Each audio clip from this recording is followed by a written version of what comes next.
that they are thankful that they can breathe, or eat, or walk, or lie down, I have no use for. I don't want to breathe, or eat, or walk, or lie down, if things are as they are now with me. And when I'm told that I ought to be thankful for some tommyrot as that, it makes me just want to go out and shoot somebody." "Imagine what I'd have gotten if I'd have introduced the glad game to that man," laughed Pollyanna. "I don't care. He needed it," answered Jimmy.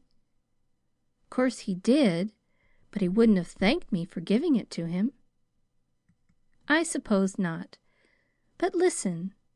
As he was, under his present philosophy and scheme of living, he had made himself and everybody else wretched, didn't he? Well, just suppose he was playing the game. While he was trying to hunt up something to be glad about in everything that had happened to him, he couldn't be at that same time grumbling and growling about how bad things were. So that much would be gained. He'd be a whole lot easier to live with, both for himself and for his friends. Meanwhile, just thinking of the doughnut instead of the hole couldn't make things any worse for him. And it might make things better, for it wouldn't give him such a gone feeling in the pit of his stomach, and his digestion would be better. I tell you, troubles are poor things to hug. They've got too many prickers." Pollyanna smiled appreciatively. "That makes me think of what I told a poor old lady once. She was one of my Ladies' Aiders out West, and was one of the kind of people that really enjoys being miserable and telling over her causes for unhappiness. I was perhaps 10 years old and was trying to teach her the game. I reckon I wasn't having very good success, and evidently I at last dimly realized the reason, for I said to her triumphantly, 'Well, anyhow, you can be glad you've got such a lot of things to make you miserable, for you love to be miserable so well.'" "Well, if that wasn't a good one on her," chuckled Jimmy.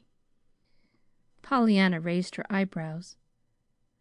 "I'm afraid she didn't enjoy it any more than the man in Germany would have if I'd have told him the same thing."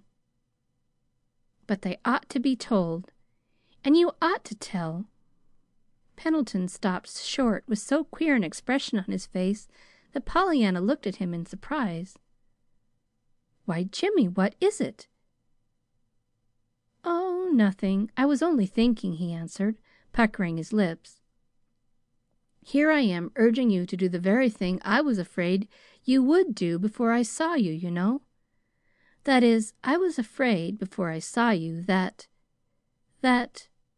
He floundered into a helpless pause, looking very red indeed. "Well, Jimmy Pendleton," bridled the young girl, "you needn't think you can stop there, sir.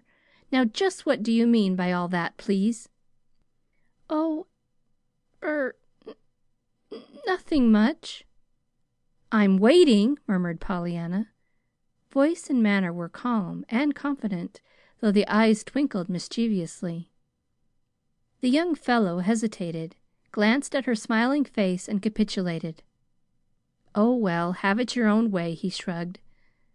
"It's only that I was worrying a little about that game, for fear you would talk it just as you used to, you know. And But a merry peal of laughter interrupted him.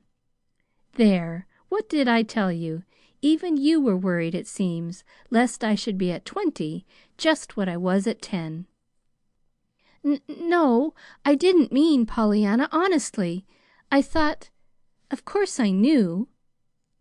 But Pollyanna only put her hands to her ears and went off into another peal of laughter. Chapter 18.